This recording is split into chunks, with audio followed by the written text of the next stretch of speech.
For now, I want to talk about some possibly good economic news, because on Sunday a new free trade agreement effectively starts with Indonesia. I'm joined now by Kyle Springer, who's a senior analyst at the Perth USAsia Centre.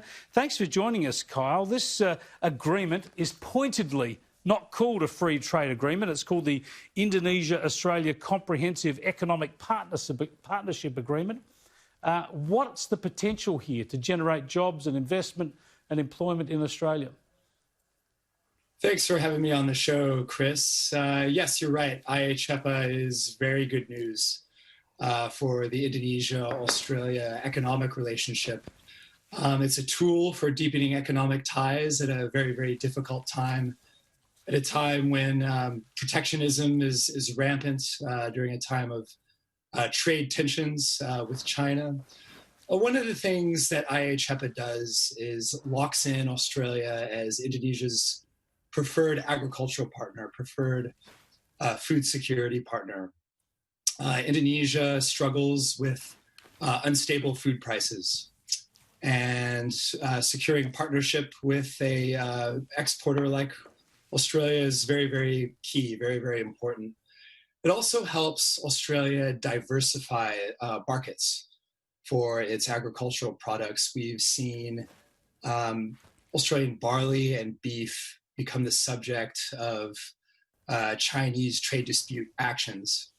There's provisions for both in IHEPA, for both beef and barley. It's a pretty checkered past, though, right?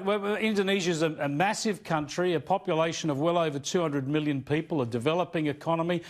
In a decade or so, on old projections at least, it was going to be a bigger economy than Australia's. But we've had a checkered past. We, of course, unilaterally banned the live cattle export industry at one stage, 2011. That caused a lot of harm for Indonesia. Why is it going to be better this time? Well, fortunately, IHEPA locks in some policy settings on both sides. So tariffs are reduced, tariff rate quotas are set for Australia to provide agricultural products to Indonesia. And another key mechanism that's part of the agreement is found in Chapter 14. And it's a mechanism called investor-state dispute settlement. And what this does is it helps bridge the gap between the two legal systems. And when you're an investor in another country, the other country's legal system's a big risk. So ISDS helps bridge that gap and hopefully gives investors on both sides confidence to invest in each other's economy, and that drives more trade. We should be a lot closer with Indonesia. We all know that. Our countries are very, very different, but they're very close. We have a lot of shared interests. So there would have been a lot of optimism for this deal on both sides of the Timor Sea, if you like, on both sides of the agreement. But trying to get it up and running in the middle of a pandemic, when we've got our borders closed, when international trade is in chaos, it's a bit of a problem, isn't it? Especially when so much of what we look to get from Indonesia is education-based, and so much of what they get from us is tourism-based. It's people-to-people exchanges, and they're basically kiboshed for now. Yeah, look, you're right. It's tough times for this pandemic, but look, the fact that it's going into effect on Sunday, on July 5th, and the full legal provisions go into effect then, the fact that we've got that date is a big breakthrough. As early as March, we didn't have an entry into force date for this agreement. So we've managed to achieve that in the midst of this pandemic. But you're right, it's going to be challenging to implement.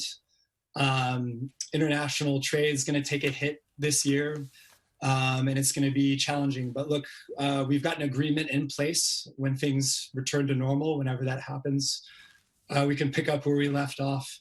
And Australia and Indonesia have a tool to deepen that relationship now.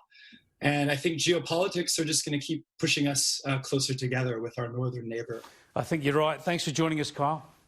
You're welcome. Thanks, Chris. Kyle Springer there, who's with the USAsia Centre in Perth. That agreement, as we mentioned there at the end, everyone will be disappointed that it's happening at such a difficult time, but it is a big step to try and bring Australia and Indonesia together, because there's a lot in that for us economically and for Indonesia in the future.